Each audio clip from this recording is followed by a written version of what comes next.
আজকে আমি এসেছি একটা বিশেষ টপিক আলোচনা করতে। যারা উচ্চ মাধ্যমিক ফোর্থ সেমিস্টার দেবেন তাদের জন্য আমি আজকে আপনাদেরকে বোঝাবো ডাকঘর নাটক এবং ডাকঘর নাটকের কোন কোন প্রশ্নগুলো আপনারা করবেন এই মুহূর্তে জেনে নিন। ডাকঘর নাটকটি রবীন্দ্রনাথ ঠাকুরের লেখা। 1318 বঙ্গাব্দে অঘ্রাণ মাসের পুজোর ছুটির পর আশ্রমে বিদ্যালয় খোলে।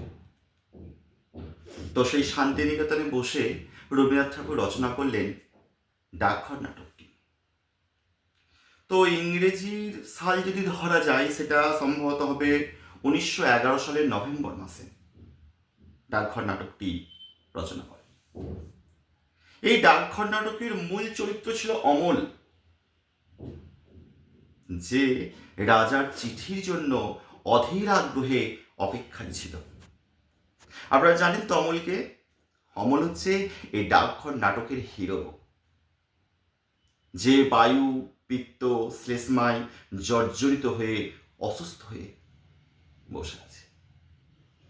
মাধব দত্তের পোষ্যপুত্র ছিল এই অমল, আর অমলের চিকিৎসা করতেন কবিরাজ, যিনি অমলকে চার দেওয়ালের বাইরে থেকে বেরোতে বারণ করেছিলেন, কারণ শরতের হাওয়া, শরতের রোদ তার কাছে একটা বিষপথ। আর এই অমল চার দেয়ালের মধ্যে আবদ্ধ থাকতে একদম পছন্দ করে না। সে সবসময় চাইতো বাইরের পরিবেশ সম্পর্কে জানতে, প্রকৃতিকে দেখতে, দূর দেশে যাত্রা করতে, এমনকি ডাক হওয়ার করা পর্যন্ত হতে চেয়েছিল। যেতে চেয়েছিল ক্রৌঞ্চ দ্বীপে। আসলে এই ডাকঘর নাটকটা ছিল মানবাত্মার সঙ্গে পরমাত্মার মিলন। এই ডাকঘর নাটকের কয়েকটা চরিত্র যদি আলোচনা করা যায় তাহলে আপনারা দেখতে পাবেন প্রধান চরিত্র অমল, তারপর আছে মাধব দত্ত, কবিরাজ, তারপরে আছে আপনার ঠাকুরদা, প্রহরী, মোড়ল, দইওয়ালা, ছেলের দল, সুধা, এরা। প্রথম দিকে তো অমল জানলার ধারে বসে প্রকৃতিকে দেখত, বাইরে যাওয়ার অনেক ইচ্ছা প্রকাশ করেছিল। সে ডাকঘর করা হবে, পণ্ডিত মশাই হবে না। তো দেখা যায় কি, যখন প্রহরী তাকে রাজার ডাকঘরের কথা বলে, প্রহরী যখন তাকে জানায় যে রাজার চিঠি তার কাছে আসবে, তখন সেই অমল কিন্তু অধীর আগ্রহে অপেক্ষা করতে থাকে কবে রাজার চিঠি তার কাছে এসে পৌঁছাবে, এবং যে চিঠি দিয়ে যাবে সেই ডাকঘর করা তাকে চেনে তো, এই প্রশ্ন তার মনের মধ্যে চলতে থাকে। শেষ পর্যন্ত দেখা যায় যে মোড়ল একটু মজার ছলে, মোড়ল মশাই মজার ছলে রাজার চিঠি এনে অমলকে দেয়, এবং ঠাকুরদা, ফকির বেশি ঠাকুরদা, ফকির যাকে ফকির বলে চিনত যাকে অমল, তিনি তো আসলে ছিলেন ঠাকুরদা। সেই ফকির বেশি ঠাকুরদা সেই সাদা শূন্য চিঠিকে রাজার চিঠি বলে অমলকে সান্ত্বনা দেয়। আসলে অমল ছিল এই নাটকের একজন প্রধান চরিত্র। পার্থিব বন্ধন থেকে মুক্ত হয়ে অমর্ত্য লোকে যাত্রার বার্তা পেয়েছিল এই অমল। আসলে রাজার চিঠি হচ্ছে মানবাত্মার সঙ্গে পরমাত্মার মিলন। তো আশা করি ডাকঘর নাটকটা কেমন আপনারা বুঝতে পারলেন। এখন প্রশ্নটা হচ্ছে যে ডাকঘর নাটক থেকে আপনারা কোন কোন প্রশ্নগুলো করবেন 2026-এর ফোর্থ সেমিস্টারের জন্য। কোনো চিন্তার কারণ নাই। আপনার প্রথম কোশ্চেন করুন, ডাকঘর নাটকে অমলের চরিত্র খুব ভালো করে কম করে 8টা পয়েন্ট দিয়ে লিখুন অমলের চরিত্র। তারপর কোনটা করবেন, অমলকে কবিরাজ বাইরে বেরোতে নিষেধ করেছিল কেন, এই প্রশ্নটাকে রেডি করুন। আর আপনারা করতে পারেন ডাকঘর নাটকের নামকরণের সার্থকতা। নামকরণের সার্থকতা বলে কিন্তু একটা আলাদা করে পয়েন্ট করবেন, যাতে মূল্যায়নটা ঠিকঠাক লিখতে পারেন। বিষয়বস্তু দেবেন, নামকরণের সার্থকতা বলে পয়েন্ট করবেন, এবং খুব সুন্দর করে ব্যাখ্যা দেবেন।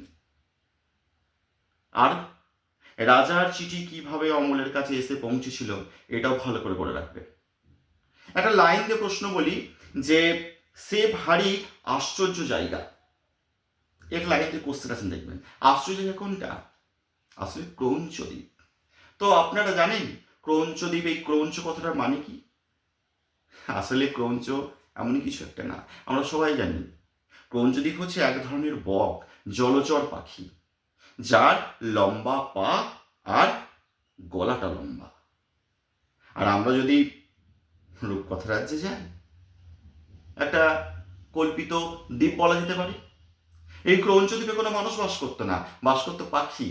সব থেকে অবাক ব্যাপার, এই ক্রৌঞ্চ দ্বীপের পর্বতগুলো ছিল নীল এবং পাখিগুলো ছিল সবুজ, যেটা অমলের ভাবনার মধ্যে এসেছিল। অমল চেয়েছিল এই ক্রৌঞ্চ দ্বীপে যেতে। যাই হোক, ক্রৌঞ্চ দ্বীপের বর্ণনাটা আপনারা করে ফেলুন। তাহলে মোটামুটি প্রশ্ন করছেন 5টা রেডি করুন। ডাকঘর নাটকে অমলের চরিত্র, আর করবেন অমলকে কবিরাজ বাইরে বেরোতে নিষেধ করেছিল কেন, ডাকঘর নাটকে নামকরণের সার্থকতা, রাজার চিঠি কিভাবে অমলের কাছে এসে পৌঁছেছিল, আর ক্রৌঞ্চ দ্বীপের বর্ণনা। এর সাথে সাথে যদি মনে হয় যে আমি আর একটু ভালো প্রিপারেশন নিতে চাই, তাহলে অমল ও দইওয়ালার কথোপকথনটা একটু পড়ে রাখবেন, দেখে রাখবেন। তবে দেখুন, বাংলা উত্তর লেখার সময় কয়েকটা জিনিস খুব সুন্দর করে মনে রাখবেন। বাংলা উত্তরগুলো যখন লিখবেন, উৎসটা অবশ্যই দেবেন, ভালো করে পয়েন্টগুলো করবেন, লেখাগুলোর মধ্যে যেন সাবলীলতা আসে, যেন সহজ সরল ভাষা হয়, আর সাহিত্যিক ভাবটা যেন ফুটে ওঠে। আপনারা তো বড় হয়ে গেছেন, এইচএস দেবেন, লেখাটা লেখার মতোই যেন হয়। ভালো করে উৎস দেবেন, খুব সুন্দর করে ব্যাখ্যাটা দেবেন, সাহিত্যিক ভাষা দেবেন, সাবল্যতা যেন থাকে, সহজ সরল যেন হয়, আর পড়তে যেন ভালো লাগে। এই দিকগুলো একটু দেখবে, আর বেশি করে তথ্য জোগাড় করুন এবং উত্তরের মধ্যে পুট করে দিন।